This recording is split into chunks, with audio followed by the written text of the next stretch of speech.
Good evening, this is Neeraj Bangadwa और welcome to wifi study CSR net YouTube channel. जैसे मैंने आपको बताया था, हमने एक सीरीज स्टार्ट कर रखी है EMT अभ्यास नाम से। आज उसका पार्ट 4 है। ठीक है, इसमें हम कुछ क्वेश्चन करेंगे जो आपके एग्जाम पॉइंट ऑफ व्यू से बहुत ज़्यादा इंपॉर्टेंट है। और हमारा EMT के क्वेश्चन है, इसमें हम सभी तरह के क्वेश्चन लेते हैं, जस्ट के, गेट के, CSIR के, आपके और जहाँ भी आपका EMT आता है उस रिलेटेड हम क्वेश्चन लेते हैं, जो मोस्ट इंपॉर्टेंट हम क्वेश्चन करते हैं। ठीक है, तो हमारा टारगेट है अभी आपका, अभी जो एग्जाम होगा, जैसे हम बात करें, आज एक नोटिफिकेशन आया है। उस नोटिफिकेशन जो आपका रहा है वो नोटिफिकेशन है NTA ने रिलीज किया है। किसके लिए? UGC नेट के लिए। UGC नेट के लिए हमने, आपने देखा होगा अगर, तो वो है सितंबर में एग्जाम। तो हमारा CSIR के लिए भी एक नोटिफिकेशन आने के चांसेस है, तो गेट रेडी, गेट रेडी। ठीक है, तो आपकी बार आपको लाइट बिल्कुल भी नहीं लेना है और सीरियसली एग्जाम के लिए बस फटाफट अपना माइंड मेकअप कीजिए और तैयारी पर लग जाए, क्योंकि हम तो आपको पिछले 2 महीने से पढ़ा ही रहे हैं। ठीक है, तो again welcome to Unacademy and Wi-Fi Study CSR Net YouTube channel, and this is Neeraj Bangdua, and today we will discuss about what EMT अभ्यास। हम किसके बारे में डिस्कस करेंगे? EMT अभ्यास के बारे में डिस्कस करेंगे। Okay, so this is our Unacademy class schedule. Live class होती है। ठीक है, तो कल 2 क्लास होगी 10:30 पे, और ये 10:30 के बाद ये वाली क्लास 7 PM होती थी, मैंने दोपहर के 12 बजे कर दिए। ठीक है, दोपहर के 12 बजे कर दिए, ताकि मुझे, आपका थोड़ा मुझे काम है इस रिगार्डिंग। 7 PM होती है एज यूजुअल, आपकी बात 12 PM मैंने कर दी है। ठीक है, इवनिंग की बजाय दिन में ही कर दी मैंने। और संडे को हमारी स्पेशल क्लास होगी। संडे का शेड्यूल मैं कल की क्लास में बता दूंगा। तो ये अनअकैडमी पे स्पेशल क्लास होती है, फ्री ऑफ कॉस्ट पे आप आगे ज्वाइन कर सकते हो अनअकैडमी पे भी। जैसे भी मैंने बताया, अभी वो आ गया है आपका, जो NTA का नोटिस आया है रिगार्डिंग UGC नेट के। तो उम्मीद हम कर सकते हैं CSR नेट के रिगार्डिंग भी आजकल में आ जाएगा।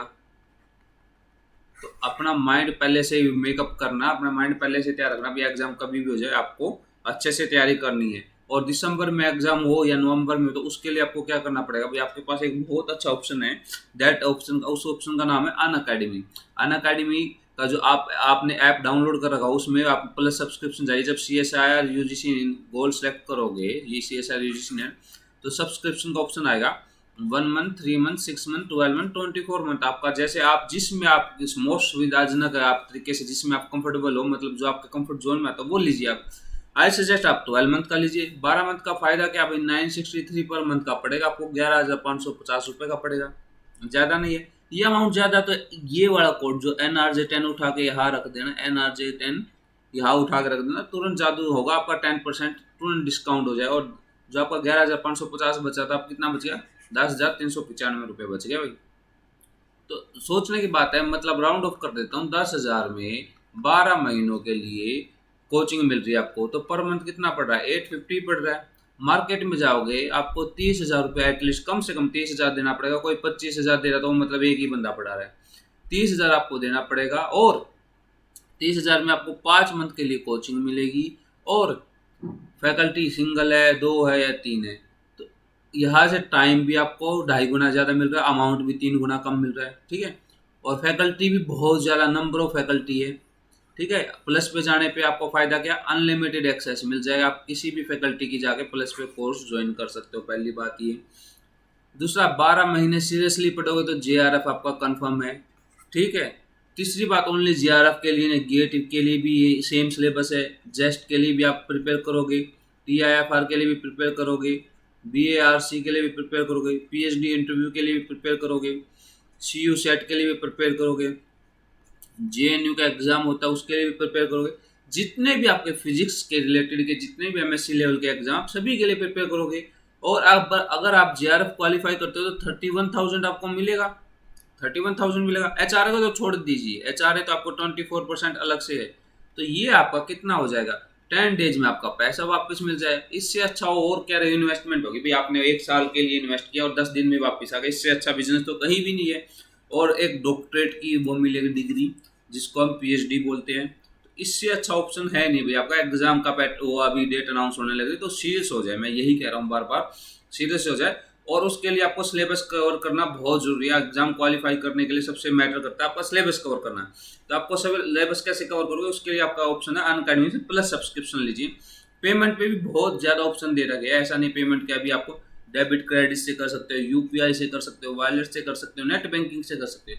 इकट्ठा नहीं देना आपको, तो मान लो इकट्ठा पैसा नहीं है अभी हमारे पास, फिर क्या करें, तो आप ईएमआई से भी कर सकते हो। ठीक है, आप ईएमआई से भी कर सकते हो, ये ऑप्शन है। और भी जैसे मैंने तो 12 मंथ का 1 ईयर का बताया, आप 3 मंथ वाला भी कंसिडर कर सकते हो। 1750 के हिसाब से 5250 5250 रुपये का पड़ेगा। NRJ10 कोड यूज करोगे नियरली 4700 का पड़ेगा। 20-30 रुपये ऊपर नीचे देख लेना, जो भी होगा, एग्जैक्ट कैलकुलेशन नहीं है। तो भाई 4700 रुपये में इसमें आपको बस हल्की सी थोड़ी सी ज़्यादा मेहनत करनी पड़ेगी। आप यहाँ भी जीआरएफ निकालने के चांसेस है, तो डिले मत करें, फटाफट अनअकैडमी से पल सब्सक्रिप्शन लीजिए और अपना कोर्स कंप्लीट कीजिए। क्योंकि एग्जाम क्वालिफाई करने के लिए सबसे ज़्यादा मैटर करता है। एग्जाम क्वालिफाई करने के लिए सबसे ज़्यादा मैटर क्या करेगा, सबसे ज़्यादा मैटर करेगा आपका सिलेबस कवर होना। अगर सिलेबस ही कवर नहीं हुआ तो एग्जाम कैसे क्वालिफाई करोगे। सिलेबस कवर होने के बाद कम से कम 20 बार रिविजन करनी पड़ती है, कम से कम 20 बार रिवीजन करनी पड़ती है। तो है आपके पास अभी टाइम है, ज़्यादा लेट हो जाओगे तो शायद वो टाइम भी नहीं बचेगा। फायदे क्या रहेंगे अभी आपके प्लस सब्सक्रिप्शन के, मैं वो फायदे बता देता हूँ। भाई आपका multiple course in single subscription, unlimited access, only many जितने भी अनअकैडमी पे टीचर आपको सभी को एक्सेस मिलेगा। डाउट सेशन रहेंगे भी, आपकी पीडीएफ मिलेगा सभी क्लासों का, जो क्लास आपकी प्लस पे ली जाएगी उनका सभी का पीडीएफ मिलेगा। डायरेक्ट इंटरेक्शन होगा मुझसे, ठीक है। प्रीवियस ईयर क्वेश्चन करवाए जाएंगे, एक्सपेक्टेड क्वेश्चन करवाए जाएंगे, क्विज करवाए जाएंगे, होमवर्क दिया जाएगा। ये इतने सारे फायदे हैं भाई, ये इतने सारे फायदे आपके। ये फायदों का मतलब सिंपल सा है, इन फायदों को मैं सिंपल लैंग्वेज में बोलूँ तो आपका एग्जाम क्वालिफाई करवाना है। इन फायदों का मतलब ये है, आपका एग्जाम क्वालिफाई करने में ये बहुत ज़्यादा हेल्प करेंगे, बहुत ज़्यादा आपकी हेल्प करेंगे, ठीक है। तो कोड अपना NRJ10 ही है, कोड अपना NRJ10 ही है, ठीक है। अब भाई जैसे मैंने प्लस की बात की, ये अपना प्लस का शेड्यूल है। देखिए क्वांटम मैकेनिक्स 1 सेशन है। आप एक बात नोट करो, हर थर्ड सेशन में, मतलब 2 क्लास के बाद जब थर्ड क्लास हम लेंगे उसके साथ में ही डाउट सेशन रखेंगे। थर्ड क्लास के साथ ही डाउट सेशन रखेंगे, मतलब हर थर्ड डे हमने डाउट सेशन रखा हुआ है। तो क्वांटम मैकेनिक्स का जो कोर्स है वो मैंने 2 हिस्सों में डिवाइड किया। एक पार्ट हम इसमें करवा देंगे, एक पार्ट इसके तुरंत बाद एक नेक्स्ट कोर्स फील्ड बनाएंगे उसमें करवा देंगे। तो मतलब आपका कोर्स इतने जल्दी हो जाएगा और इतने अच्छे तरीके से होगा। बाद में क्विज भी रखा जाएगा जिसमें आपका पोटेंशियल पता लग जाएगा, ठीक है। एग्जाम से पहले आपका सिलेबस कवर करवाने का बहुत ज़्यादा आपका प्रयास किया जाएगा। ओनली मैं ही नहीं हूँ, नंबर ऑफ फैकल्टी है, तो आपके लिए बहुत ज़्यादा फायदा है भाई अनअकैडमी पे आने के लिए। ये अनअकैडमी में मेरी वो प्रोफाइल है, मेरा नाम सर्च करना, फॉलो करना, मेरी क्लास का नोटिफिकेशन आ जाए। सीओएल में जाओगे 40+ क्लास है, ये सभी फ्री क्लास है, आप देख सकते हो। स्पेशल क्लास लाइव फ्री होती है भैया सारी, ये सभी देख सकते हो। और जो मैंने कल का बता दिया 10:30 पे है और 12 PM पे, ये 2 क्लास है कल। देखिए कॉम्प्लेक्स चला हुआ है, एग्जाम पॉइंट ऑफ व्यू बहुत इंपॉर्टेंट है। तो ये है भाई आपके फायदे। तो जैसे हमने बताया था, हमने क्या शुरू कर रखा है, EMT अभ्यास शुरू कर रखा है। तो EMT अभ्यास में भी हम किसकी बात करेंगे, क्वांटम मैकेनिक्स की, EMT की ही बात करेंगे। तो उसका एक क्वेश्चन है, क्वेश्चन कॉपी पेन उठा लीजिए, मैं आपको टाइम देता हूँ क्वेश्चन करने के लिए। कीजिए इस क्वेश्चन को। A small group of wire of a 0.01 metre square, N आपका है, एरिया है 0.01 मीटर स्क्वायर, एरिया एन है आपका 40 टन, आर है आपका रेजिस्टेंस है 20 ohm, is initially kept in uniform magnetic field. आपका एक वायर था, जो ऐसे वायर जिसका एरिया 0.01 नैनोमीटर स्क्वायर है, एन उसकी 40 टन है, मतलब ऐसे ऐसे एक सोलेनोइड टाइप का बन गया और यूनिफॉर्म मैग्नेटिक फील्ड में रख दिया। In such a way that field is normal to the loop, field आपका क्या है, लूप के नॉर्मल है।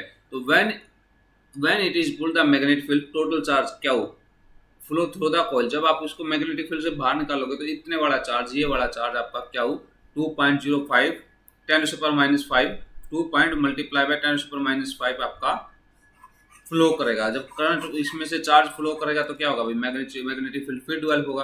तो magnitude of magnetic field B क्या रहेगा, बता दीजिए, ठीक है।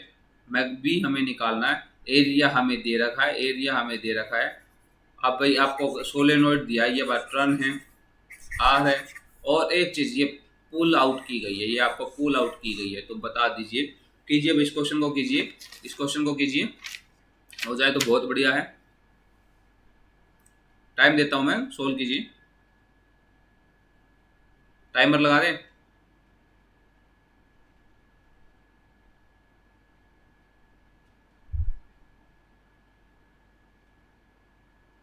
टाइमर लगा दिया भाई, फटाफट कीजिए, फटाफट कीजिए भाई, हो जाएगा ना, आराम से हो जाएगा। बस इन्फॉर्मेशन देख लीजिए आपको क्या क्या इन्फॉर्मेशन दी है, इन्फॉर्मेशन चेक कर लीजिए आपको क्या क्या इन्फॉर्मेशन दी है। ए दिया हुआ है, एरिया दिया हुआ है which is 0.01 metre square, n दिया हुआ है 40 टर्न्स, रेजिस्टेंस दिया हुआ है 20 ओम, और चार्ज दिया हुआ है 2 इंटू में 10⁻⁵ कूलम।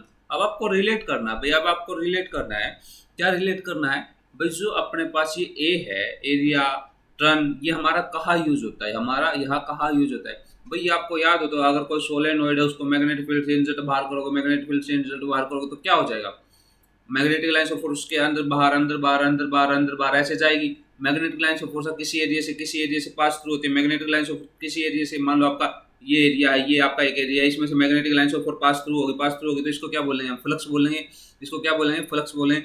जब फ्लक्स आपका वेरी कर रहा है, क्योंकि अंदर बाहर अंदर बाहर अंदर बाहर अंदर बाहर करो, फ्लक्स आपका वेरी कर रहा है, तो क्या डेवलप होगा भाई, क्या डेवलप होगा, जब फ्लक्स आपका वेरी कर रहा है तो मोशनल ईएमएफ कौन सुना होगा, जो टाइम डिपेंडेंट होती है, ईएमएफ प्रोड्यूस होगी, मोशनल को भूल जाइए अगर ये समझ में नहीं आ रहा, तो क्या होगा, ईएमएफ प्रोड्यूस होगी। ईएमएफ बेसिकली क्या होती है, ईएमएफ बेसिकली क्या होती है, पोटेंशियल होता है।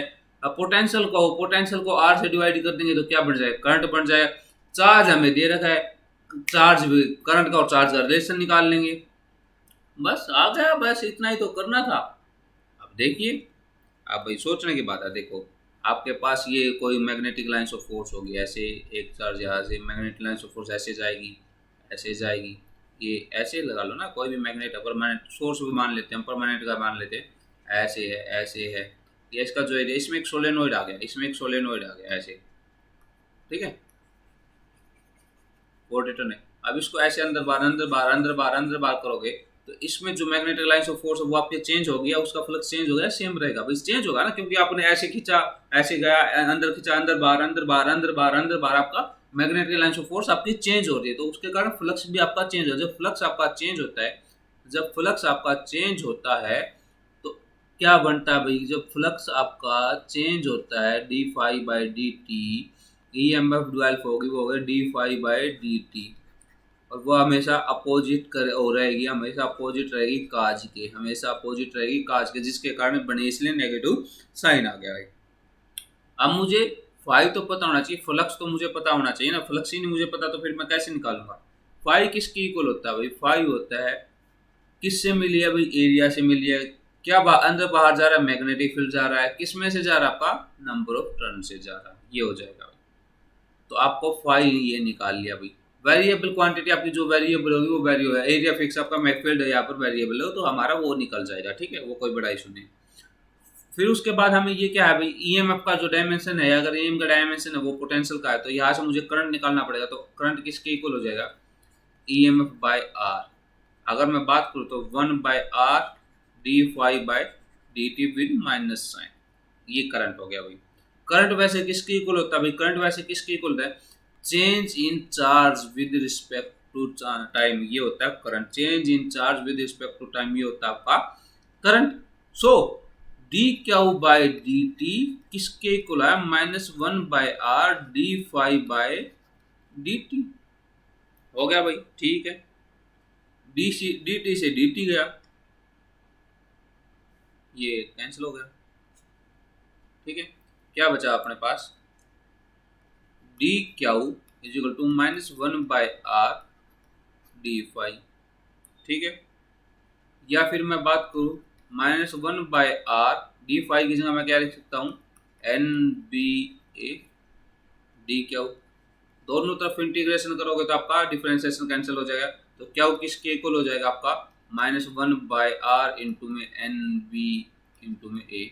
अब मुझे निकालना क्या था, क्वेश्चन पे चलते हैं, मुझे निकालना क्या था, the magnitude of magnetic field, निकालना क्या था, मैग्नीट्यूड ऑफ मैग्नेटिक फील्ड, क्या वो भी नोन है, एरिया भी नोन है, एन भी नोन है, तो वैल्यू पुट करनी है सिंपल सी, अब तो वैल्यू पुट करनी है सिंपल सी, क्या हुआ आपका, क्या 2 इंटू में 10⁻⁵ कूलम, ऐसा यूनिट होगी, -1/20 ओम हो गया, मल्टीप्लाई बाय 40 हो गया, मल्टीप्लाई बाय बी हो गया, एंड 0.01 मीटर स्क्वायर हो गया।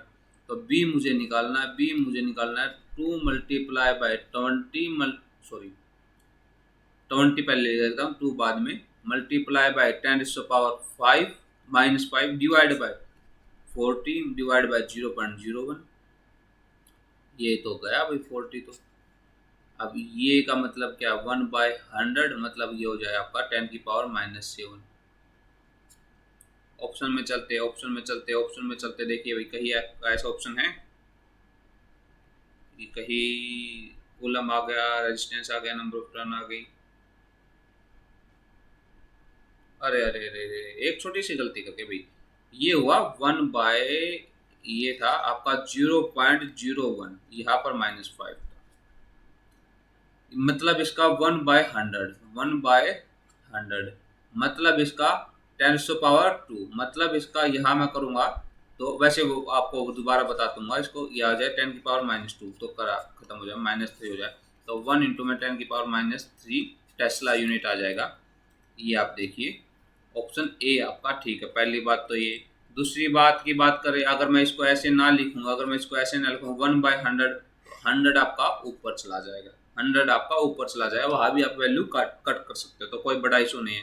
तो यूनिट आपकी इसको ऐसे भी लिख सकते हो, 1 मिली टेस्ला भी लिख सकते हो, 10⁻³ है ना। फील्ड की, मैग्नेटिक फील्ड की यूनिट तो पता होगी ना, कहीं उसका भी नहीं पता, टेस्ला होती है, और स्पीड भी होती है, गॉस भी होती है, रिलेशन देख लेना, ठीक है, रिलेशन चेक कर लेना भाई। अब वो काम तो आपका, रिलेशन तो आप चेक करोगे ही। आगे चलते हुए बड़ा ही इंपॉर्टेंट टॉपिक है, बड़ा ही इंपॉर्टेंट टॉपिक है, क्या दिया है, intensity of laser in free space. Free space की बात है, मतलब वैक्यूम की बात है, ठीक है, मतलब वैक्यूम की बात है। इज 150 मिली वोल्ट, कितना है, 150 मिली वोल्ट है भाई, ठीक है, 150 मिली वोल्ट है।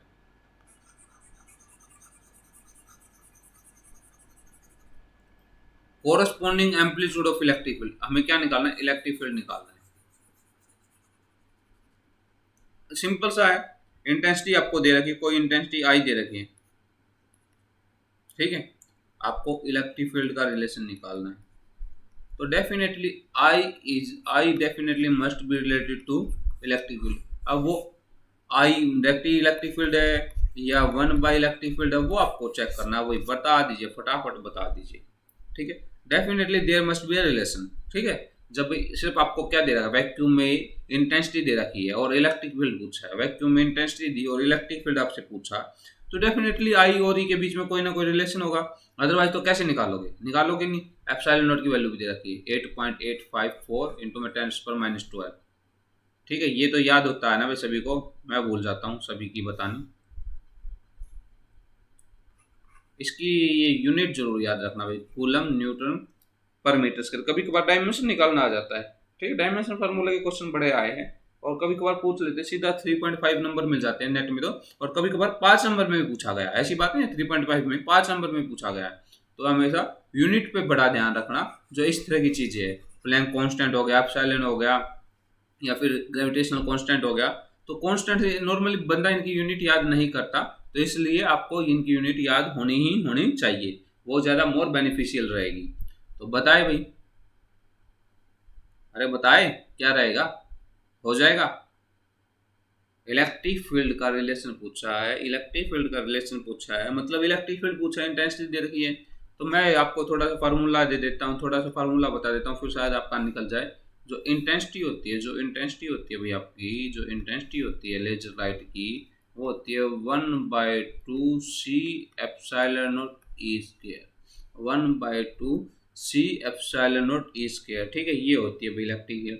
आप ई नोट लिख लीजिए, मान लो यहाँ पे इलेक्ट्रिक फील्ड के लिए कोई अलग से यूनिट दे रखी है तो नहीं दे रखा, तो ई लिखेंगे हम, ठीक है। कभी कभार आपको बहुत सारी जगह ई नोट लिखा मिल जाता है मैग्नीट्यूड को रिप्रेजेंट करने के लिए, वो कोई बड़ा इशू नहीं है। तो यहाँ से अगर ई स्क्वायर मुझे निकालना पड़ जाए, यहाँ से मुझे ई स्क्वायर निकालना पड़ जाए, तो किसकी इक्वल है, 2i/c epsilon not, 2i/c epsilon not. और यहाँ से फिर मुझे ई निकालना पड़ जाए, तो मैग्नीट्यूड की बात कर रहे हैं भाई हम, मैग्नीट्यूड की बात कर रहे हैं, ठीक है। एम्पलीट्यूड पूछा, मतलब एम्पलीट्यूड पूछा तो आप मोड में लिख सकते हो, वो हो जाएगा अभी आपका √2i/c एप्सिलॉन नॉट। ये अंडर रूट इसमें क्योंकि इलेक्ट्रिक फील्ड आपकी वेक्टर क्वांटिटी तो इसकी डायरेक्शन भी होती है, इसलिए मैंने मोड में लिख दिया। अब हमें सिर्फ वैल्यू से मतलब है। सो ई आपका आ गया किसके इक्वल आ गई, 2 इंटू में 150 मिली वोल्ट 10⁻³ डिवाइड बाय आपका क्या रहेगा 8.854 इंटू में 10⁻12 8.854 इंटू में 10⁻12 मल्टीप्लाई बाय सी आपका 3 इंटू में 10⁸। ठीक है, ये आ गया भाई। अब देखना 2 multiply by 150 which means 2 multiply by 150 which means 300 multiply by 10⁻³ divide by 8.854 into में 10⁻12 मल्टीप्लाई बाय 3 इंटू में 10⁸। कैंसिल आउट हुआ भाई, क्या बचा 100 बचा। ये आपका ऊपर चला जाएगा 10⁻8 ऊपर, या यहाँ से काट, यहाँ से इसको जो कट रहा है उसको यहीं पर कट कर देते हैं। देखिए ये आपका -12 है, ये आपका 8 है, तो कैंसिल हो गया। यहाँ पर हमारे पास बचा 100 multiply by 10⁻³ divide by 8.854 multiply by 10⁻⁴। Cancel हो जाएगा, जो पावर कट रही है उसको काटिए, उसको छोड़ना नहीं। यहाँ पर ये गया, यहाँ पर -1 बचा, ओनली खाली -1 बचा। इसको ऊपर लेके जाए, इसको ऊपर लेके जाए तो ये हो जाए 1000 डिवाइड बाय 8.854। आंसर निकाल लेना भाई, आंसर आप लोग निकाल लेना। ठीक है, आंसर आप लोगों को निकाल लेना है। अगर आप कहोगे तो मैं एग्जैक्ट वैल्यू बता भी देता हूँ, अगर कह रहे हो तो मैं एग्जैक्ट वैल्यू बता भी देता हूँ। मुझे भी कैलकुलेट ही करनी पड़ेगी कैलकुलेटर से। ये हो जाएगा आपका 1000 डिवाइड बाय 8.854, ये नियरली आ गया आपकी 10.62। Sorry what I am writing, this one is 10.62। आ गई, यूनिट लगा लेना। इलेक्ट्रिक फील्ड की यूनिट तो आपको पता होनी ही चाहिए ना। इलेक्ट्रिक फील्ड की यूनिट क्या होती है,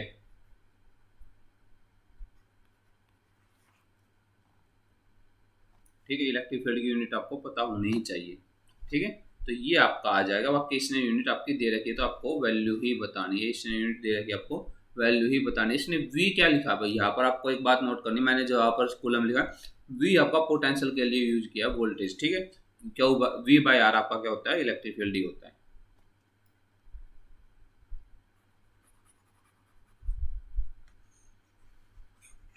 ठीक है, आगे चले, समझ में आया, समझ में आया भाई। कोई भी जिसको भी डाउट हो तो कमेंट कर देना, ठीक है, कमेंट बॉक्स में।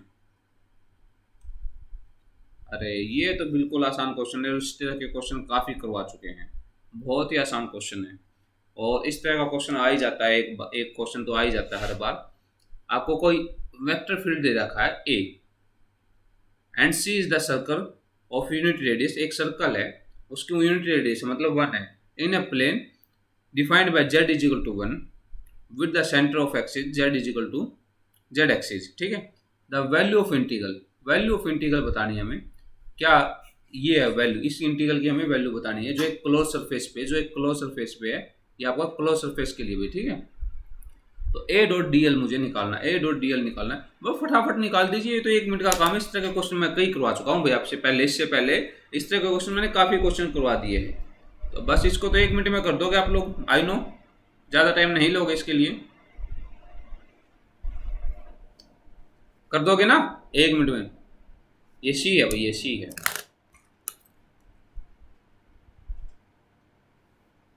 ठीक है, मैं इसको हाईलाइट कर देता हूँ, क्या क्या गिवन है आपको। ए गिवन है, आपको ये निकालना है a dot d l, z is equal to 1 पे है, सेंटर एट जेड एक्सिस, उसका जो सेंटर है वो जेड एक्सिस पे, सर्कल का जो सर्कल का सेंटर है वो जेड एक्सिस पे है। ठीक है, यूनिट रेडियस है तो मतलब 1 होगी ना रेडियस। ठीक है भाई, तो बस फटाफट सोल्व कर दीजिए, इतनी देर नहीं लगानी इस क्वेश्चन में। 1 मिनट का क्वेश्चन है भाई, बिल्कुल 1 मिनट का ही क्वेश्चन है, इससे ज़्यादा क्वेश्चन है ही नहीं है। और इस तरह के क्वेश्चन मैंने ईएमटी में जब कोऑर्डिनेट सिस्टम करवाया था, अभी भी करवाया, मैथमेटिक्स करवाया था, अभी भी करवाया वेक्टर अलजेब्रा में। ये आपका पार्ट किसका, वेक्टर अलजेब्रा का है। और आपको पता होगा ईएमटी में वेक्टर अलजेब्रा आपको करना ही करना पड़ेगा, ईएमटी में वेक्टर अलजेब्रा आपको करना ही करना पड़ेगा, मतलब वेक्टर अलजेब्रा तो आपको आना ही चाहिए। वेक्टर अलजेब्रा डिफरेंशियल आपको आना चाहिए। ठीक है, कुछ डेल्टा के बारे में ज़्यादा है तो थोड़ा सा पता हो। और कोऑर्डिनेट सिस्टम। ये तो आपको मस्ट है भाई, ये तो आपको पता ही होना चाहिए भाई। जिसको भी डाउट बने वो कमेंट बॉक्स में कमेंट कर देना, ठीक है। जिसको भी डाउट बने कमेंट बॉक्स में कमेंट कर देना, ताकि I will reply you. Okay, definitely I will reply you. तो भाई हो गया क्या? क्या है? ए वाई जेड है, ए जेड एक्स है और एक्स वाई है। बस 1 मिनट का ही क्वेश्चन है।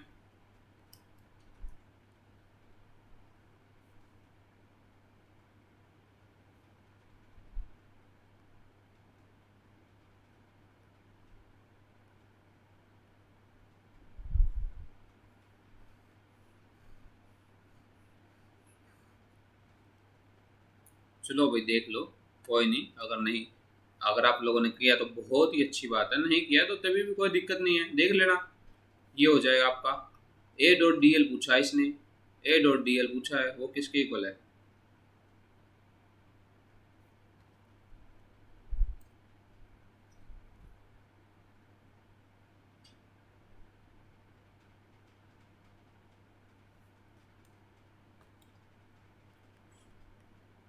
ए सी, यहाँ पर ए डॉट डी एल ये हो जाएगा। अभी आपने स्टोक थ्योरम पढ़ी होगी, डेल क्रॉस ए इनटू में डी एस। ये आपका यूनिट वेक्टर होगा, क्योंकि ये आपका, सॉरी, ये आपका वेक्टर होगा, ये आपका क्योंकि वेक्टर क्वांटिटी है, ठीक है। ये आपकी वेक्टर क्वांटिटी है।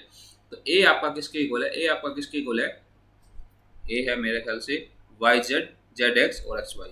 वाई जेड आई प्लस में जेड एक्स जे प्लस में एक्स वाई के। अब मुझे क्या निकालना? डेल क्रॉस ए निकालना। मुझे क्या निकालना? डेल क्रॉस ए निकालना है, which must be equal to I J K. यहाँ पर करली बाय करली x, curly by curly y and curly by curly z and y z, z x and x y, ठीक है। तो पहले सबसे पहले आई के रिस्पेक्ट में होगा। आई के रिस्पेक्ट में ये वाली टर्म आपकी गई और ये वाली टर्म गई, तो ये क्या बचेगा? करली बाय करली एक्स वाई हो जाएगा। Curly by multiply by x y हो जाएगा आपका। तो यहाँ पर एक्स बचेगा, यहाँ पर देखिए, यहाँ पर फिर एक्स बचेगा, आयोटा आ गया। अब ये वाली टर्म गई और बाकी ये दोनों टर्म गई, तो आपका ये वाला पूरा गया। तो करली बाय करली एक्स वाई हो गया, तो यहाँ पर क्या हो जाएगा? माइनस जे। यहाँ पर हो जाएगा आपका वाई बचेगा, और ये माइनस में आपका जेड के रिस्पेक्ट में डिफरेंशिएशन होने के बाद फिर वाई बचेगा। ये तो कट ही जा रहा है। फिर आपका प्लस के ये वाला गया और ये वाला होल टर्म गई, तो आपका क्या बचेगा? करली बाई करली एक्स, आपका एक्स बचेगा, एक्स चला जाएगा, जेड बचेगा, और करली बाई आपका फिर जेड बचेगा। तो ये भी गया, ये भी गया, ये भी गया, मतलब जाने से मतलब जीरो हो गया। तो डेल क्रॉस ये मेरा किसके इक्वल आ गया? डेल क्रॉस ये मेरा किसके इक्वल आ गया? जीरो के इक्वल आ गया। डेल क्रॉस ए किसके इक्वल आया? जीरो के इक्वल आया। जब डेल क्रॉस ए जीरो के इक्वल आया, तो डेल क्रॉस ए की डॉट डी एस वो किसके इक्वल आ जाएगा? वो भी जीरो ही बनेगा। तो मतलब ए डॉट, ये जो पूछा है ए डॉट डी एल, ये किसके इक्वल हो गया? जीरो के इक्वल हो गया। आंसर आपका कौन सा आंसर ठीक हो जाएगा? डी ऑप्शन आपका ठीक हो जाएगा। डी ऑप्शन आपका ठीक हो जाएगा। कोई डाउट हो बता दीजिए, कोई भी डाउट हो कमेंट बॉक्स में विदाउट हेजिटेशन आप कमेंट कर देना, ठीक है। कमेंट बॉक्स में विदाउट हेजिटेशन आप कमेंट कर देना, कोई भी दिक्कत वाली बात हो तो। आगे चलते हैं, बड़ा ही आसान क्वेश्चन है। Space time dependence of electric field linearly polarized light in free space is given by x e naught cos omega t minus kz, where e naught omega and k are the amplitude, angular frequency and wave vector। ठीक है भाई, e naught आपका क्या amplitude है, omega angular frequency and के आपका wave vector है respectively. ये वैसे भी अंडरस्टूड बताएगा नहीं, तभी भी हमें पता ही है। Time average density, time average density पूछा भाई, टाइम एवरेज डेंसिटी पूछा है। Energy density associated with the electric field बता दीजिए भाई। लेकिन एनर्जी डेंसिटी एवरेज डेंसिटी पूछा, ये बात याद रखना। जो आपको एम्फेसाइज करना है, जो आपको एम्फेसाइज करना है इस पे वो करना भाई, एवरेज। इस पे पूरा हटा दूं तो मैं इस चीज की बात करूं, एवरेज पूछा है। और आपको एक इलेक्ट्रिक फील्ड दिया हुआ है लीनियर पोलराइज्ड लाइट का, ठीक है। फ्री स्पेस की बात है, तो बता दीजिए भाई आपको। बड़ा ही आसान क्वेश्चन है, ये तो आता ही है।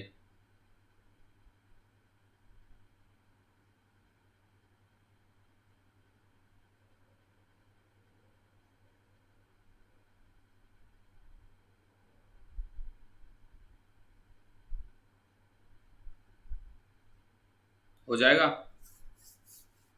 यस और नो? फटाफट कीजिए भाई, फटाफट। टाइम देता हूँ कुछ सेकंड का।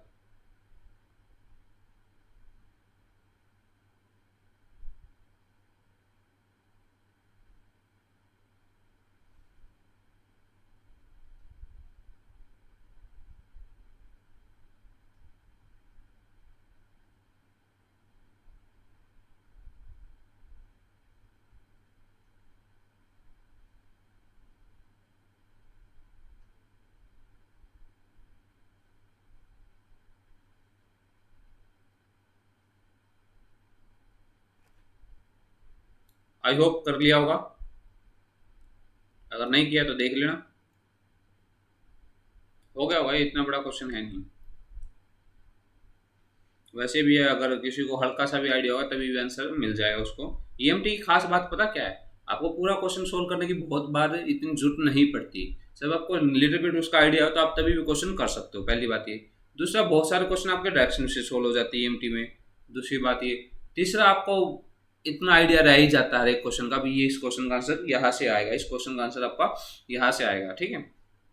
सो यहाँ पर आपका इलेक्ट्रिक फील्ड गिवन है, यहाँ पर आपका इलेक्ट्रिक फील्ड गिवन है which is equal to, electric field आपका गिवन है विच इज इक्वल टू, ये है आपका एक्स ई नोट, एक्स में डायरेक्शन है इलेक्ट्रिक फील्ड की, E naught cos of omega T minus K Z, cos of omega T minus K Z, ठीक है। ये है भाई आपका एनर्जी डेंसिटी। क्या होती है भाई एनर्जी डेंसिटी? क्या होती है?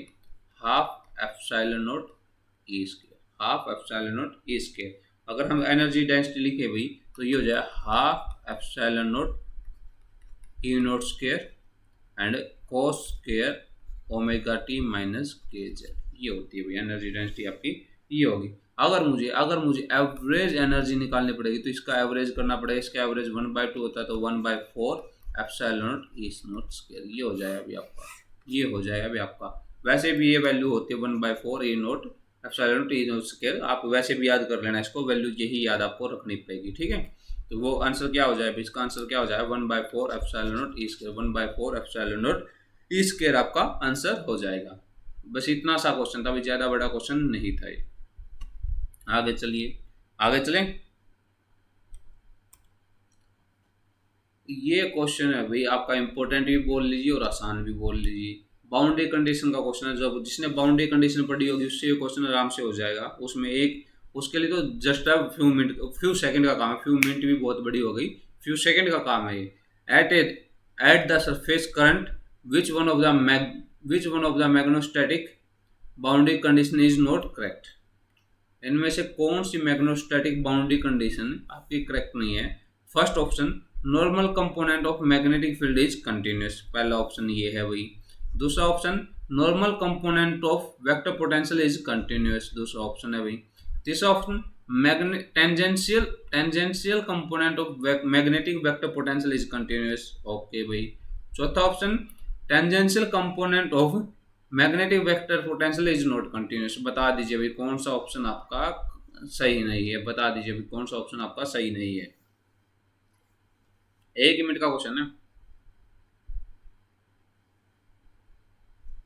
सोचिए सोचिए सोचिए, रुकना नहीं है।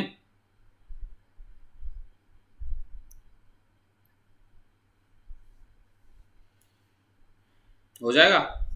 है कुछ याद? Magnetostatic boundary condition, one of most important topic in EMT. Boundary condition, electric field में बाउंड्री कंडीशन इंपोर्टेंट है और आपकी मैग्नेटोस्टैटिक में बाउंड्री कंडीशन आपकी काफी काफी वेटेज रखती है। तो मतलब ये आपका टॉपिक हल्का नहीं है, इसको आपको बहुत सीरियसली लेना पड़ेगा।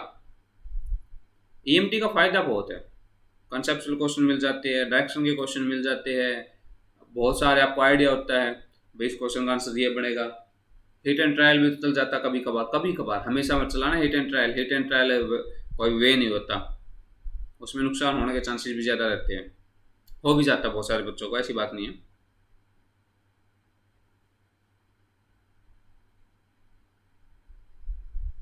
करवाए भाई, करवाए क्या? अरे बताओ, या खुद कर लोगे? टाइम दूं अभी और?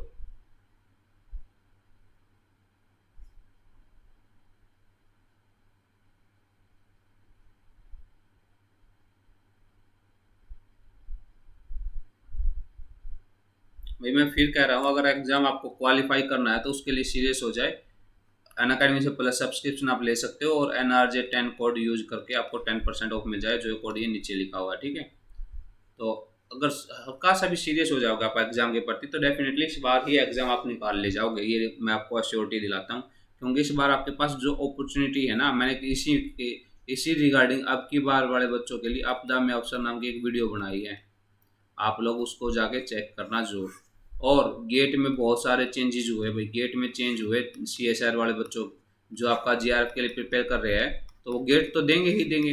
तो गेट में 2021 वाले गेट में चेंजेस हुए हैं, काफ़ी मेजर चेंजेस हुए हैं। एग्जाम पैटर्न चेंज कर दिया और सिलेबस रिवाइज कर दिया। तो गेट में आपकी बार चेंजेस काफ़ी हुए हैं, तो अब की बार आपको गेट के लिए भी सीरियसली अलग तरीके से पढ़ना पड़ेगा। और मैंने इस पर एक वीडियो बनाई, गेट में क्या क्या चेंज हुआ। आप प्लेलिस्ट में जाओगे, प्लेलिस्ट में जाके देखना, जो गेट में चेंजेस हुए हैं मैंने उसके बारे में एक वीडियो बनाई है, और काफ़ी इन्फॉर्मेटिव वीडियो होगी, वो काफ़ी इन्फॉर्मेटिव वीडियो है, आप लोग जाना। और मैं अभी रिसेंटली गेट पे फिर एक वीडियो बनाऊंगा जिसमें हम स्ट्रेटेजी की डिस्कस करेंगे, ठीक है। स्ट्रेटेजी डिस्कस करेंगे, अभी गेट को क्वालिफाई करना है तो कहाँ मुझे ज़्यादा एम्फेसाइज करना पड़ेगा, और कहाँ से आपका ज़्यादा क्वेश्चन आता है, किस क्वेश्चन का कितना वेटेज रहता है। मान लो किस पार्ट से MP हो गया, क्वांटम हो गया, EMT हो गया, किस पेपर से कितना वेटेज रहता है, इन सब के बारे में हम बात करेंगे, ठीक है। स्ट्रैटेजी के बारे में बात करेंगे, आपको कहाँ ज़्यादा फोकस करना चाहिए गेट पे। गेट के फायदे क्या रहते हैं, अभी आप डायरेक्ट जॉब लग जाते हो गेट के ग्राउंड पे, ठीक है। गेट के ग्राउंड पे आपको डायरेक्ट जॉब मिल जाती है, सबसे अच्छी बात गेट की यही है।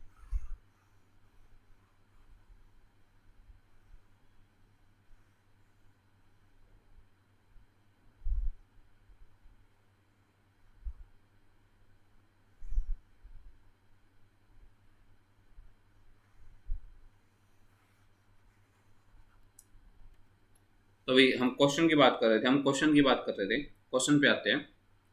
Eight a surface current which one of the magnetostatic boundary condition is not correct. तो भाई चलते हैं, कौन कौन सी नॉट करेक्ट होगी। Normal component of a vector of a magnetic field is continuous, ये बात सही है भाई, बिल्कुल सही है। मतलब ये तो आंसर होने वाला नहीं, जो सही है मैं उस पर टिक लगा दूंगा, या इनकरेक्ट की बात हुई है ये आपकी सही है, ये तो आंसर होगा नहीं। Normal component of vector potential is continuous, भाई आपका वेक्टर पोटेंशियल भी कंटिन्यूस होता है, ये भी सही है, ठीक है। Tangential component of magnetic vector potential is also continuous, ये भी सही है भाई, ये भी सही है। आगे चलते हैं, वैसे ये 3 सही हो गए, तो चौथा तो अपने आप गलत हो गया। आगे चलते हैं, tangential component of magnetic vector potential is discontinuous, मतलब ऑप्शन आपका डी है, ये बात गलत है, ये बात आपकी गलत है। ऑप्शन डी आपका आंसर आ गया, ऑप्शन डी आपका आंसर आ गया, ठीक है। आपको थोड़ा कंसेप्चुअली भी पढ़ना चाहिए। ये क्वेश्चन तो भाई जिसने कभी सुना भी होगा उसको भी पता है, इसको ना कोई सॉल्व कराने की जरूरत ना और कुछ।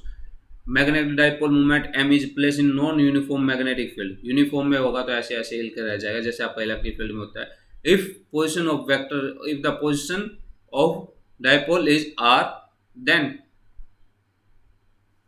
The torque acting on dipole about the origin, torque कितना लगेगा, टॉर्क कितना लगेगा, सी ऑप्शन आ जाए भाई, ज़्यादा सोचने की जरूरत नहीं, सी ऑप्शन आपका आंसर आ जाएगा, सी ऑप्शन आपका आंसर आ जाएगा। एक ही लाइन का क्वेश्चन था ये क्वेश्चन बताए भाई, ये क्वेश्चन काफ़ी इंपॉर्टेंट है, ये रिलेटिविटी का क्वेश्चन है। रिलेटिविटी को आपका मिक्स किया EMT में, ठीक है। मतलब आपका होता है ना क्लासिकल इलेक्ट्रोडायनेमिक्स तो होता ही है, ठीक है। आपका रिलेटिविस्टिक इलेक्ट्रोडायनेमिक्स भी होता है। अब तो quantum mechanically point of view से भी देखी जाती है चीज़ें, ऐसी बात नहीं है। तो which of the following statement is true, Newton law of motion, Maxwell equation are both invariant under Lorentz transformation. पहली बात, जो लोरेंट ट्रांसफॉर्मेशन के अंदर अंडर इनवेरिएंट रहते हैं उनको बोलते हैं लोरेंट्स इनवेरिएंट क्वांटिटी, ठीक है। ये बड़ा ही इंपॉर्टेंट टॉपिक है, ठीक है। आगे Newton's law of motion and Maxwell equation both are invariant under Galilean transformation. Galilean transformation भी एक होती है भाई, आपकी रिलेटिविटी में ही काम पढ़ा जाता है। थर्ड है भाई आपका Newton law of motion are invariant under Galilean transformation and Maxwell law of motion are invariant under Lorentz transformation, Lorentz transformation, ठीक है। आगे चलते हैं भाई, Newton law of motion are invariant under the Lorentz transformation and Maxwell equation of motion are invariant under the Galilean transformation. तो बता दीजिए भाई, बता दीजिए। वैसे अगर किसी ने ये रिलेशन पढ़ा हुआ, मैं एक हिंट दे देता हूँ, एक हिंट दे देता हूँ। ये आपकी इनवेरिएंट क्वांटिटी है, इसको लॉरेंस इनवेरिएंट क्वांटिटी बोल दो, या this quantity is invariant under Laurent transformation. This quantity is invariant under, this quantity is, this quantity, what I'm writing this quantity is invariant under Lorentz transformation. ये आपके लोरेंट transformation के अंदर invariant रहेगी। बहुत सारी ऐसी क्वांटिटी है जो लोरेंट ट्रांसफॉर्मेशन के अंदर इनवेरिएंट रहती है। 7-8 क्वांटिटी ये भी लिखवाई जाती है। जब ईएमटी करवाऊंगा तो मैं भी लिखवा दूंगा आपको डिटेल में, तो वो आपको याद रखनी है। तो इनमें से आपको मैंने हिंट दे दिया, इनमें से आपको क्या लग रहा है भाई, आपका क्या हो जाएगा, बता दीजिए।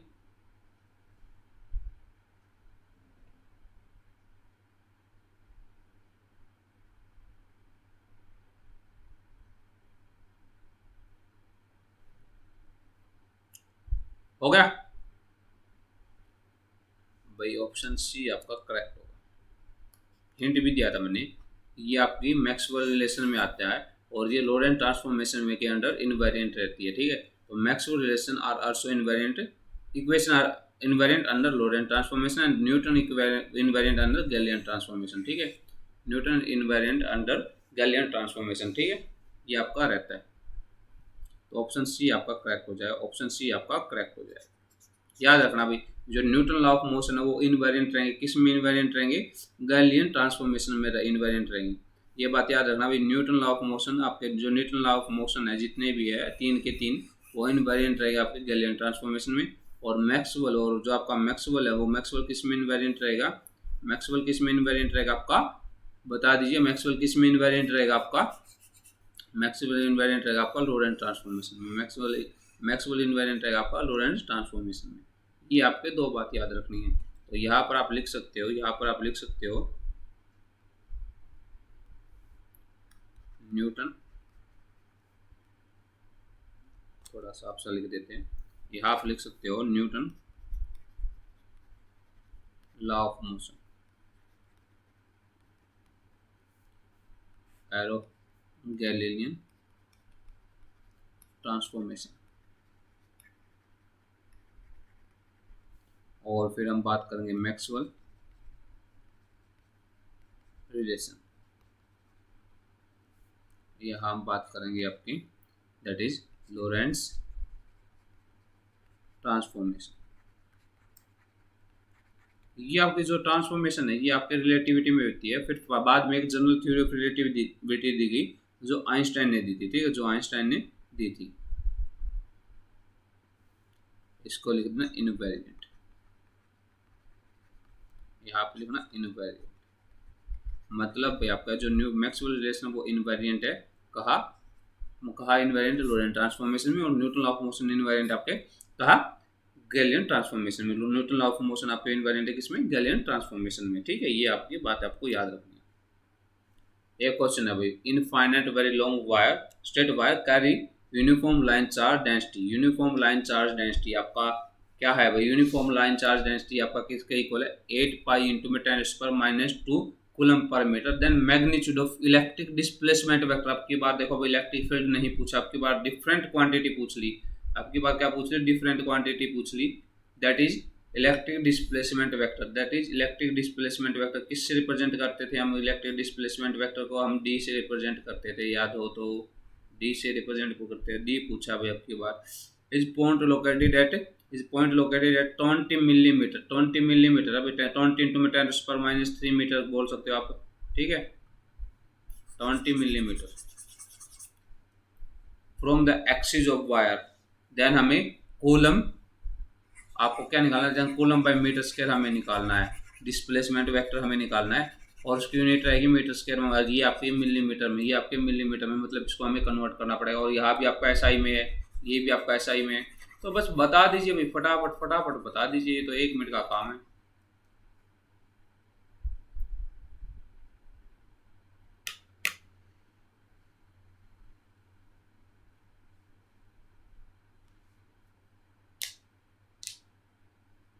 इनफाइनाइट लॉन्ग वायर है उसके लिए लाइन चार्ज डेंसिटी किसके इक्वल होती है?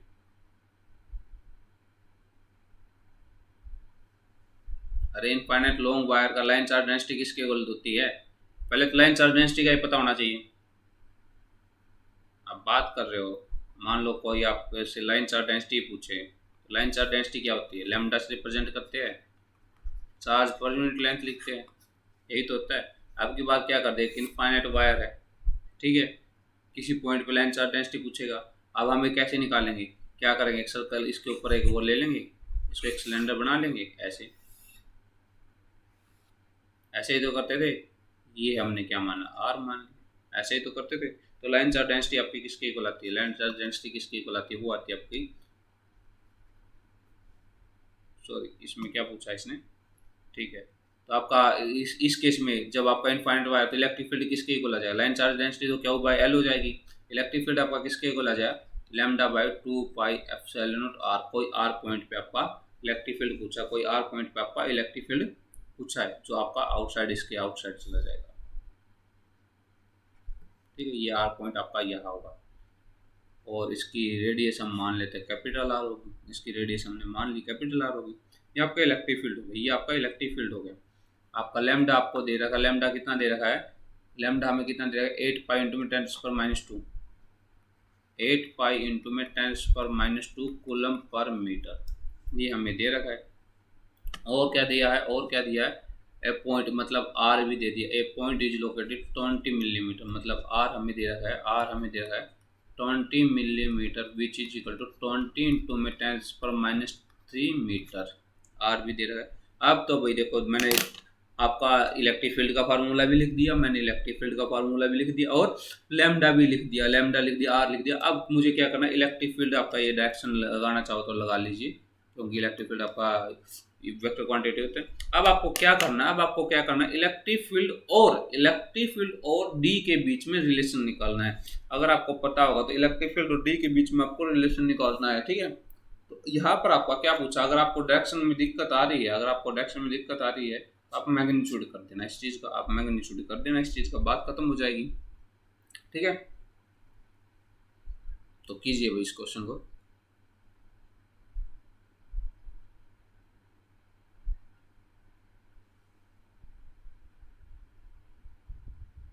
अरे डी किसके इक्वल होता है, डी किसके इक्वल होता है?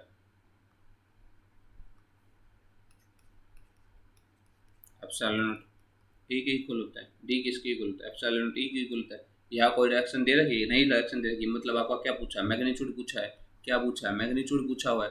तो डी की अगर मैं बात करूँ, डी के मैग्नीट्यूड की मैं बात करूँ, तो किसके इक्वल हो जाए? एप्सिलॉन नॉट ई के इक्वल हो जाए, मैग्नीट्यूड की बात कर रहे हैं हम। सो यहाँ पर आपका क्या हो जाएगा, यहाँ पर हो जाए epsilon naught multiply by lambda by 2 pi epsilon naught are.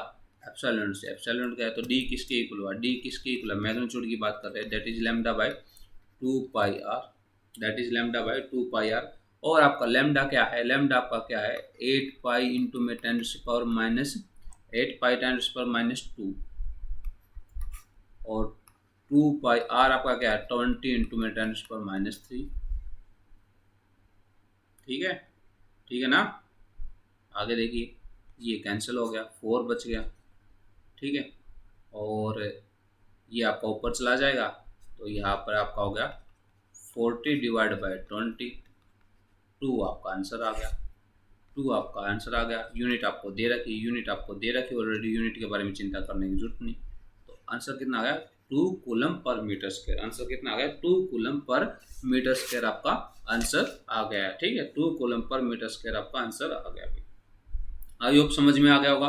बस आपको क्या करना है, जो गिवन है, जैसे लैम्डा गिवन था, लैम्डा से आपको क्या निकालना है, डी निकालना है। अब डी और लैम्डा का आपको रिलेशन याद नहीं है, तो डी से का और ई का रिलेशन याद होगा, ई और लैम्डा का रिलेशन याद होगा, तो वैसे निकाल लीजिए, ठीक है। तो इसमें हमें पता था इनफाइनाइट लॉन्ग चार्ज में आपका lambda by 2 pi epsilon naught r होता है, तो डी आपका किसके लिए होता है, एप्सिलॉन नॉट ई होता है। मैग्नीट्यूड पूछा तो डायरेक्शन हटा दीजिए, मैग्नीट्यूड पूछा तो डायरेक्शन आप भूल जाए, ठीक है भाई, ये होता है। आगे बात करें, आगे बात करें,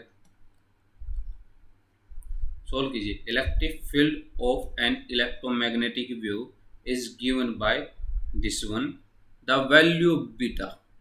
भाई यहाँ पर आपको इलेक्ट्रिक फील्ड दिया हुआ है, यहाँ पर आपको एक इलेक्ट्रिक फील्ड दिया हुआ है और ये बीटा की वैल्यू मुझे निकालनी है, और ये बीटा की वैल्यू मुझे निकालनी है, ये वाली वैल्यू क्या होगा अभी। इलेक्ट्रिक फील्ड आपको दे रखा है, इलेक्ट्रिक फील्ड आपको दे रखा है, आपको बीटा निकालना है, बता दीजिए।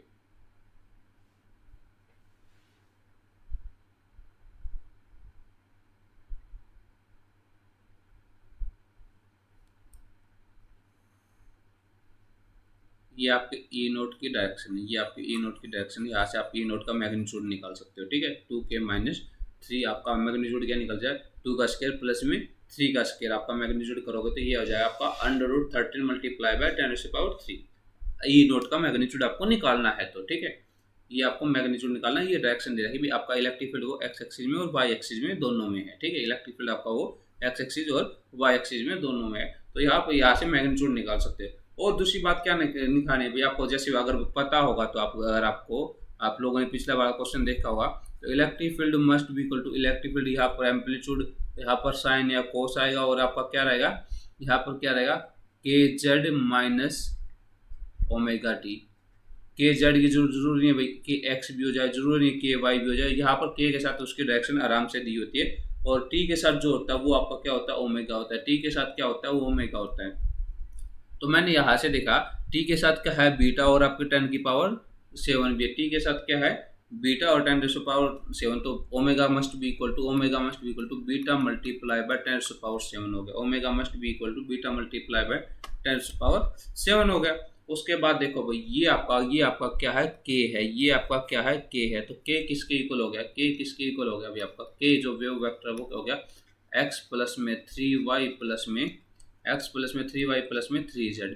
और भाई अब के की डायरेक्शन जो है, जो के की डायरेक्शन है वो यही होती है, मतलब ये एक्स एक्सिस में है, ये आपका वाई एक्सिस में, और ये आपका जेड एक्सिस में है, ठीक है। तो मैं अगर के का मैग्नीट्यूड निकालूँ, अगर मैं के का मैग्नीट्यूड निकालूँ तो वो किसके इक्वल हो जाएगा, 1 का स्केयर 1, 3 का square 9, what I am writing, this one is 2, this one is 2, 4 plus में 9, मतलब √14 आ गया, मतलब √14 आ गया, ठीक है। अब मुझे क्या निकालना, मुझे बीटा निकालना भी, बताइए बीटा कैसे निकालो। हाँ, मोस्ट मैंने 70% हिंट दे दिया आपको, मैंने 70% हिंट दे दिया है। अब आपको सोल्व करना भी, बीटा आप कैसे निकालोगे, ठीक है। अब आपको सोल्व करना है, बीटा आप कैसे निकालोगे, बता दीजिए भाई, बीटा कैसे निकालोगे।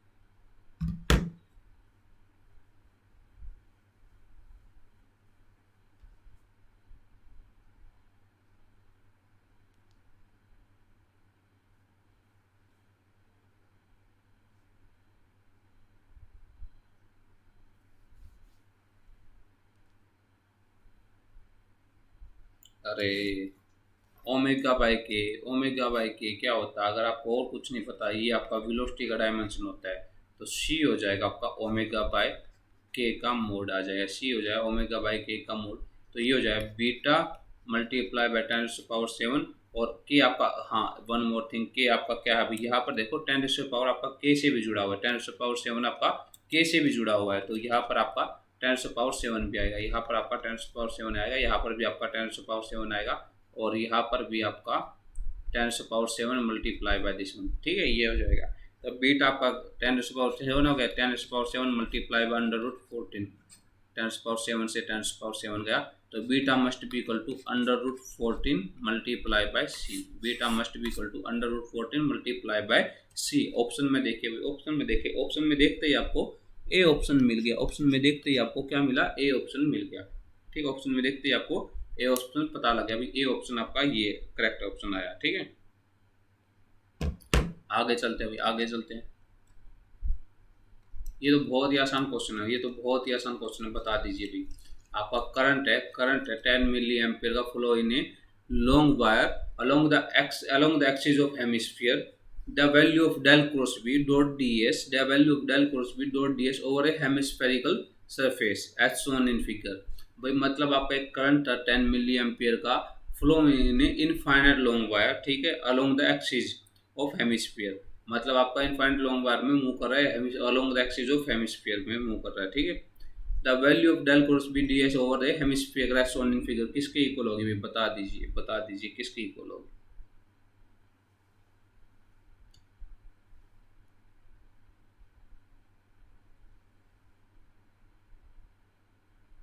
म्यू नोट आपका परमेबिलिटी होता है, म्यू नोट आपका परमेबिलिटी होता है, ठीक है, ये याद रखना। म्यू नोट आपका क्या है, परमेबिलिटी।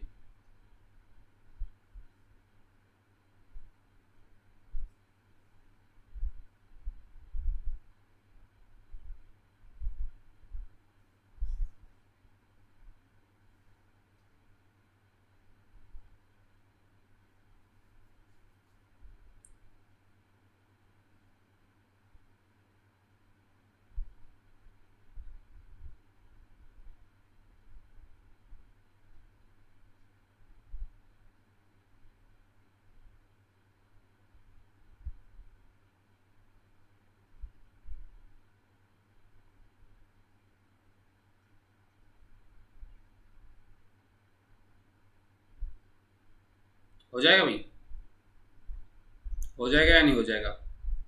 करंट दे रखा है तो आपको डेल क्रॉस भी पूछा है, ठीक है, तो बी का और करंट का कोई ना कोई रिलेशन निकालना पड़ेगा हमें, हेमिस्फेरिकल है, ठीक है, तो आपका कोई ना कोई रिलेशन तो होगा। लेकिन करंट आपका किसके अलोंग मूव कर रहा है, म्यू नोट आई के अलोंग मूव कर रहा है, sorry I am saying that current आपका मूव कर रहा है इनफाइनाइट लॉन्ग वायर के अलोंग मूव कर रहा है, ठीक है।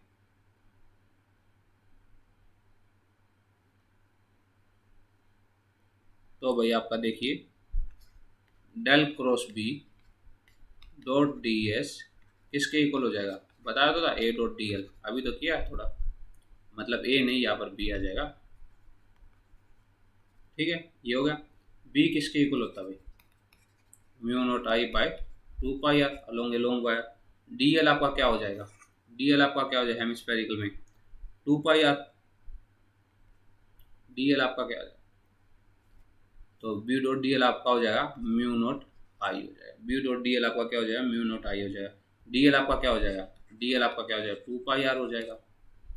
तो यहाँ पर आपका डेल क्रॉस बी, यहाँ पर आपका del cross b dot d s किसके इक्वल है, म्यू नोट आई के इक्वल है।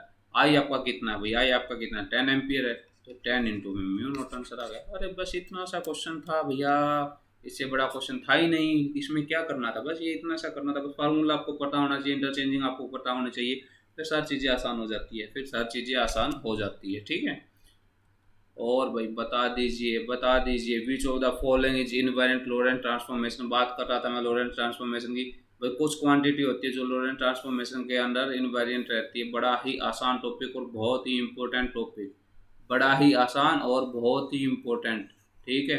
आप देखोगे तो एक बार नहीं कई बार पूछा गया है, कई बार आपका ये चीज़ पूछा गया, नेट में पूछा गया, मतलब CSR नेट में पूछा गया, गेट में पूछा गया, TIFR में पूछा गया, सभी एग्जाम में आज तक जितने एग्जाम हो रहे फिजिक्स के सब में घूम फिर के क्वेश्चन पूछा जाता है। इनमें से चार कोई क्वांटिटी दे देंगे, चार कोई क्वांटिटी दे देंगे, उस पूछेंगे भाई इनमें से रोलेंज इनवेरिएंट क्वांटिटी आपकी कौन सी है, ठीक है, या पूछेंगे कौन सी क्वांटिटी आपकी इनवेरिएंट रहती है अंडर लोडेड ट्रांसफॉर्मेशन। एक तरीका तो ये है, दूसरा तरीका आपसे पूछेंगे भाई आपको उनकी न्यूमेरिकल वैल्यू दे देंगे, ठीक, और पूछेंगे भाई ये रिजल्ट निकालिए, वहाँ आपका ये लोरेंट ट्रांसफॉर्मेशन आपका काम आता है। तो इस तरह के आपके क्वेश्चन पूछे जाते हैं, इस तरह के आपके क्वेश्चन पूछे जाते हैं, तो बताइए वही, बता दीजिए, बड़ा ही आसान क्वेश्चन है, आई होप आपको पता ही होगा। सिर्फ चार्ज ऐसा होता है जो लोरेंट ट्रांसफॉर्मेशन के अंदर इनवेरिएंट रहता है, तो आप लिख लेना चार्ज आपका इनवेरिएंट है अंडर लोरेंट्स ट्रांसफॉर्मेशन। नोट करके लिख लेना भाई, ये बात नोट करके लिख लेना, हल्के में मत लेना। फ्री के एक बार एक क्वांटिटी याद करने के आपको 4 नंबर 3.5 मिल रहे तो क्या दिक्कत है। आगे चलते हैं, ये क्वेश्चन भाई, ये क्वेश्चन मैंने जब आपको क्या कहते हैं, अगर आपने अच्छे से यूट्यूब पे प्ले लिस्ट में जाके अभी भी देख लेना, यूट्यूब पे अगर आपने अच्छे से वो स्फेरिकल कोऑर्डिनेट सिस्टम आपने पढ़ा होगा, डाइवर्जेंस कर्ल और लैप्लास सब के बारे में बताया था, हमने ग्रेडियंट की बात की थी, डाइवर्जेंस की बात की थी, कर्ल की बात की थी और लैप्लास की बात की थी, जिसने ये ध्यान से सुना होगा, जिसने ध्यान से सुना होगा उस क्वेश्चन का आंसर 1 सेकंड में दे देगा वो। जिसने भी ये ध्यान से सुना होगा इस क्वेश्चन का आंसर वो 1 सेकंड में दे देगा। बताइए भाई आपका क्या आंसर होगा। For scalar function psi, for scalar function psi, phi लगा लीजिए, फाई है तो फाई दिख रहा है तो मुझे साई दिख रहा है। Satisfying the Laplace equation del of phi, satisfy the del of phi, ठीक है, लैप्लास इक्वेशन को बता दीजिए। इसने कहा भाई आपका for scalar function phi satisfying the Laplace equation, ठीक है, लैप्लास इक्वेशन को सेटिस्फाई कर रहा है। तो डेल स्केयर फाई आपका क्या होगा, क्या होगा भाई, जीरो कर्ल होगा, नॉन जीरो डाइवर्जेंस होगा, नॉन जीरो कर्ल होगा, जीरो डाइवर्जेंस होगा, जीरो कर्ल होगा, जीरो डाइवर्जेंस होगा, नॉन जीरो कर्ल होगा, नॉन जीरो आपका डाइवर्जेंस होगा। बता दीजिए भाई, बता दीजिए। मतलब आपका ये कहने का जा रहा है भाई डेल डॉट डेल फाई या डेल क्रॉस डेल फाई, ये पूछना चाह रहा है ये आपका जीरो होगा या नॉन जीरो होगा, जीरो होगा या नॉन जीरो होगा, ये पूछा भाई। जब आपने अगर मेरा वो लेक्चर देखा होगा, अगर आपने मेरा वो लेक्चर देखा होगा तो 1 मिनट में आंसर आ गया इसका। मतलब मिनट तो बहुत बड़ी बात हो, 1 सेकंड में आ गया, क्वेश्चन पढ़ते ही तुरंत आंसर आ गया भाई। दोनों केस में क्या हो जाए, जीरो हो जाए। अगर आपने पढ़ा होगा, जैसे मैंने कुछ इस तरह से बताया था, gradient of scalar always give vector quantity और डाइवर्जेंस ऑफ वेक्टर, ये बात बताई थी। इसका इन बातों से कोई रिलेशन है क्वेश्चन का। डाइवर्जेंस ऑफ वेक्टर स्केलर देगा आपका, और curl of vector, curl of vector आपका वेक्टर एक क्वांटिटी देगा। और लेकिन लैप्लास के केस में मैंने क्या बात की थी, लैप्लास आपका ऐसा है जो स्केलर के लिए भी एप्लीकेबल होगा और वेक्टर के लिए भी एप्लीकेबल होगा, ठीक है। तो स्केलर के केस में हमने क्या किया था, divergence del psi, divergence del psi. अब ये क्या भाई, डी स्केयर साई आपका जीरो है, डी स्केयर साई आपका जीरो है, तो ये मस्ट भी आपका जीरो होगा, ये मस्ट भी आपका जीरो है। जब वेक्टर की बात की थी, जब वेक्टर की बात की थी, ये मस्ट भी इक्वल टू जीरो होगा, ये मस्ट भी इक्वल टू जीरो होगा।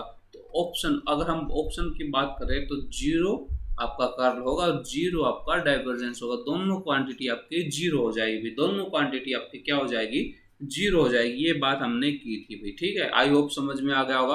अगर नहीं समझ में आया, नहीं समझ आया, पिछली वीडियो देखिए, पूरे डिटेल में एक्सप्लेन कर रखी सभी चीजें, ठीक है। वो पिछली वीडियो आप देख सकते हो, प्ले लिस्ट में सारी वीडियो है। ये भी भाई आपको बाउंड्री कंडीशन पता होना चाहिए। जिसको बाउंड्री कंडीशन पता है उसका 1 मिनट में क्वेश्चन आ गया, सोल्व करने की जरूरत नहीं। तो देखिए, consider the propagation of electromagnetic wave in linear homogeneous and isotropic material medium with electric permittivity epsilon, क्योंकि एप्सिलॉन नॉट आपकी वैक्यूम में होती है, मैग्नेटिक परमिएबिलिटी आपकी म्यू, क्योंकि म्यू नॉट आपकी वैक्यूम में होती है, ठीक है।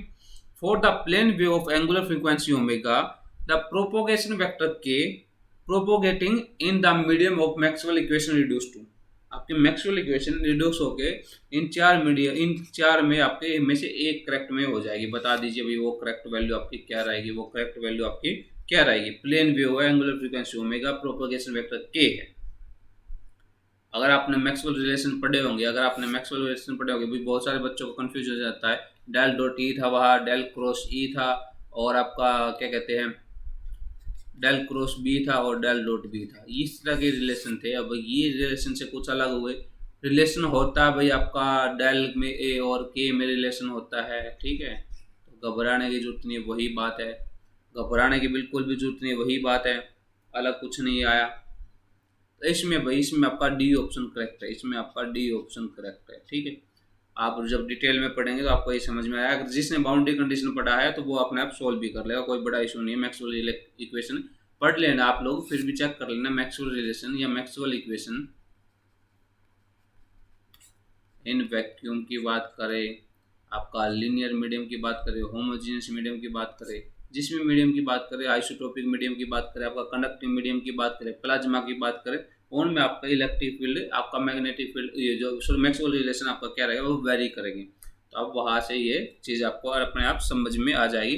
और डेल और के बीच में आपका रिलेशन होता है, डेल और के बीच में आपका रिलेशन होता है, वो अपने आप निकल आएगा। आगे चलते भी, यंग डबल स्लिट एक्सपेरिमेंट, इस तरह के क्वेश्चन हर बार एक क्वेश्चन आता ही है एग्जाम में, इस तरह का क्वेश्चन हर बार एक क्वेश्चन आता ही है। तो यंग डबल स्लिट एक्सपेरिमेंट मतलब इस पार्ट पे आपको थोड़ा फोकस करना पड़ेगा, पोलराइजेशन वाले पार्ट पे। ऑप्टिक्स की कोई बुक ले लीजिए या ग्रिफिथ से भी पढ़ सकते हो, ग्रिफिथ में दिया हुआ है, वहाँ से काम आ जाए। और एचसी वर्मा जो आपकी क्वांटम वाले उसमें भी कुछ पोर्शन दिया हुआ है, आप वहाँ से भी उठा सकते हो। मतलब आप मल्टीपल जगह जहाँ आपको आसान लगे वहाँ से आप देख सकते हो। तो डबल स्लिट एक्सपेरिमेंट है, slit are at distance 12 from each other, ये ईच अदर है भैया आपका, इसको ये एच है, each other, each other the screen is at a distance of d, screen का डिस्टेंस डी है, वैसे भी ये फिक्स ही होता है, हम डी कभी से लेते हैं, दोनों के बीच का डिस्टेंस डी होता है, स्मॉल डी होता है। If a glass slab of refractive index mu and thickness D is place in the path of, मतलब आपका क्या अभी ये आपका कोई सोर्स होगा यहाँ पर, ये आपके डी स्क्रीन के बीच के पाथ में, इसके बीच के पाथ में ऐसे ऐसे आपका क्या कर दिया, एक म्यू थिकनेस जिसका म्यू रिफ्रैक्टिव इंडेक्स है, डी थिकनेस का उसने क्या कर दिया, प्लेस कर दिया, एक ग्लास स्लैब प्लेस कर दी। तो maximum value of d for the central fringe to be dark, हमें क्या करना है, मैक्सिमम वैल्यू चाहिए जिसके कारण आपका सेंट्रल फ्रिंज क्या हो जाए, डार्क हो जाए, डार्क हो जाए भाई। उसके लिए कंडीशन क्या होती है, उसके लिए कंडीशन, जिसको उस कंडीशन का पता है, जिसको उस कंडीशन का पता है और उसके लिए सिर्फ 1 लाइन क्वेश्चन है, और जिसको नहीं पता वो उसके लिए तो बहुत ही टफ क्वेश्चन है, बहुत ही टफ क्वेश्चन। तो वो कंडीशन होती है mu minus 1 d is equal to n lambda by 2। तो डी आपका किसके इक्वल हो जाएगा, n lambda by 2 mu minus 1, ठीक है, n lambda by mu minus 1, n आपका 1 हो जाएगा, तो आपका ऑप्शन क्या हो जाएगा, डी ऑप्शन हो जाएगा, ऑप्शन डी हो जाएगा भैया। अगर इससे एक क्वेश्चन आता है, अगर आप इंटरेस्टेड हो, पोलराइजेशन वाला पार्ट आपको समझ में आता है, तो आप इस पे ज़्यादा एम्फेसाइज कर सकते हो। अदरवाइज आपने कभी नहीं पढ़ा और फिर आप पूरी मेहनत इस पे करोगे, उतना टाइम नहीं है, एग्जाम नज़दीक आने लग रहा है, तो वे चीज़ें आप ज़्यादा करें जो आपको आती है, वे चीज़ें ना करें जो आपको बिल्कुल नहीं है आपके पॉइंट ऑफ व्यू से, उन चीज़ों पे ज़्यादा वो जोर ना लगाए, ठीक है। बता दीजिए भाई। अरे ये तो 2 वायर है, ये तो हमेशा पढ़ से आए हो, इन 2 वायर के बीच में जो फोर्स होगा वो किसके प्रोपोर्शनल होगा। एक वायर में से मान लेते हैं करंट I1 है, दूसरे में से करंट I2 है, I1 I2 उनके बीच का डिस्टेंस D है। ये तो हर किसी को आता है क्वेश्चन। तो the force between 2 long parallel wire carrying current I1 I2 separated by distance D is proportional to what, उनके बीच का फोर्स किस पे प्रोपोर्शनल होगा। अब भाई इस पे फोर्स लग रहा है, इस पे फोर्स लग रहा है, किसके कारण लग रहा है, इसके कारण लग रहा है, तो इन दोनों का इंटरेक्शन होगा या नहीं होगा। फोर्स किस पे डिपेंड करेगा, अब उनके डिस्टेंस पे, अगर मान लो ये बहुत ज़्यादा इनफाइनाइट पे, इनफाइनाइट पे तो फोर्स लगेगा नहीं, मतलब आपका डिस्टेंस भी मैटर करेगा, मतलब आपका डिस्टेंस भी मैटर करेगा। बाकी force is the quantity of distance, अगर आपका डिस्टेंस बहुत ज़्यादा तो फोर्स बहुत कम हो जाएगा, ठीक है। तो इसमें आपका ए ऑप्शन है अभी, अगर आपने पढ़ा है तो ए ऑप्शन है, इसमें करने की जरूरत है नहीं, I1 I2 आपका डी के डिवाइड बाई डी हो जाता है। ये क्वेश्चन भी करने की जरूरत नहीं भाई, ये क्वेश्चन भी करने की जरूरत नहीं, जिसको नहीं पता है 1 मिनट में आंसर आ जाएगा। An infinite solenoid with the symmetry of z direction carry steady current I, steady current I मतलब मैग्नेटोस्टैटिक का केस है।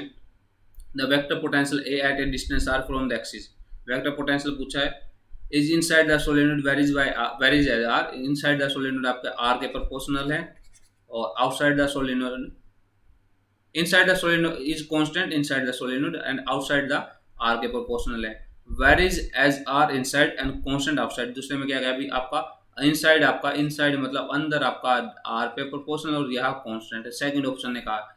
फर्स्ट थर्ड ऑप्शन क्या कह रहा है अभी आपका, थर्ड ऑप्शन क्या रहा है, इनसाइड रहेगा 1/r और आउटसाइड रहेगा r, ठीक है। और फोर्थ ऑप्शन क्या कह रहा है अभी, इनसाइड आपका r पे रहेगा और आउटसाइड आपका 1/r पे रहेगा। फोर्थ ऑप्शन क्या कह रहा है अभी, इनसाइड आपका r पे रहेगा और आउटसाइड आपका उस पे रहेगा। कुछ इस तरह का ग्राफ होता था अगर आपको याद हो तो, दिस वन एंड ऐसे। तो D option, I think D option is correct option, D option is correct option, ये ऑप्शन हो जाएगा भाई।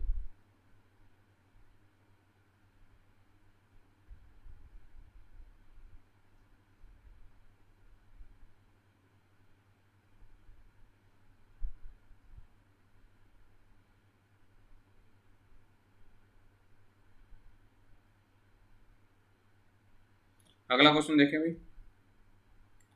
डी ऑप्शन ही बनेगा। ऐसा ही करा होता है ना, आप लोगों ने सभी फैमिलियर हो, स्फीयर के केस में भी ऐसा ही होता है, वहाँ हम इलेक्ट्रिक फील्ड निकालते हैं, ये आपका करा होता है, ये आपका करा होता है, यह आपका डायरेक्टिव प्रोपोर्शनल आर होता है, यह डायरेक्टिव प्रोपोर्शनल 1/r होता है। मतलब ये इतना ऐसे तो नहीं होता, कुछ ऐसा होता है, ठीक है, ये कुछ ऐसा बनता है, ठीक है। तो आपका डी ऑप्शन आपका करेक्ट हो जाएगा, डी ऑप्शन आपका करेक्ट हो जाएगा भाई। और इसको प्रॉपर सोल्व भी कर सकते हो, ऐसी बात नहीं है ये सोल्व नहीं होगा, इसका प्रॉपर आप तरीके से निकालोगे। मैग्नेटिक फील्ड निकालिए, वेक्टर पोटेंशियल निकल जाए, डायरेक्ट वेक्टर पोटेंशियल निकाल लिया आप, क्या कहते हैं लाइन चार्ज है उससे करंट लाइन करंट डेंसिटी, ठीक है। ये सोलेनोइड है तो आप मैग्नेटिक फील्ड निकालोगे पहले, फिर आपका निकल आएगा, ठीक है। ये क्वेश्चन फिर आ गया भाई लोरेंज इनवेरिएंट क्वांटिटी का, बता दीजिए which of the following question is Lorentz invariant. Question नहीं आना चाहिए आपको, क्वांटिटी लिखना चाहिए, या which of the following in the question Lorentz, कोई बात नहीं जैसा दे रखा वैसा ही, अब हमने कोई चेंज तो नहीं किया। इनमें से आपका लोरेंज इनवेरिएंट क्वांटिटी कौन सा रहेगा, ये भी नहीं होगा भाई, ये भी नहीं होगा और ये भी नहीं होगा, आपका ये रहेगा, याद रखना। पहले हमने चार्ज की बात की थी और दूसरे आपको मिल गया E square minus B square. आपको और लिखवा देते हैं, मतलब चार्ज होता है इलेक्ट्रिक फील्ड का मैग्नीट्यूड माइनस मैग्नेटिक फील्ड का मैग्नीट्यूड, और ई स्क्वायर माइनस सी स्क्वायर बी स्क्वायर भी आपका लोरेंज इनवेरिएंट क्वांटिटी होता है। तो कुछ ये क्वांटिटी और कुछ और बच गई है, वो हम टाइम टू टाइम आपको बताते रहेंगे, ठीक है। आगे चले भाई, ये तो सबसे आसान क्वेश्चन है, इससे आसान क्वेश्चन तो दुनिया में कोई हो ही नहीं सकता। A magnetic field at a distance r from a long straight wire carrying a steady current I is proportional to, किसके प्रोपोर्शनल होगा, कोई एक मैग्नेटिक फील्ड है किसी डिस्टेंस r पे, मैग्नेटिक फील्ड किसके प्रोपोर्शनल होता है भाई, सबसे आसान क्वेश्चन है। तो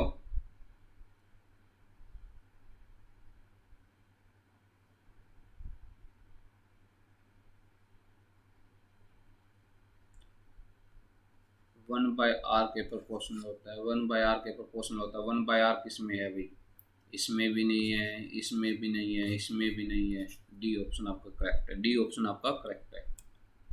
तो भाई आई होप आपको ये वीडियो अच्छा लगा होगा, मैंने बहुत सारे नंबर ऑफ क्वेश्चन लिए हैं।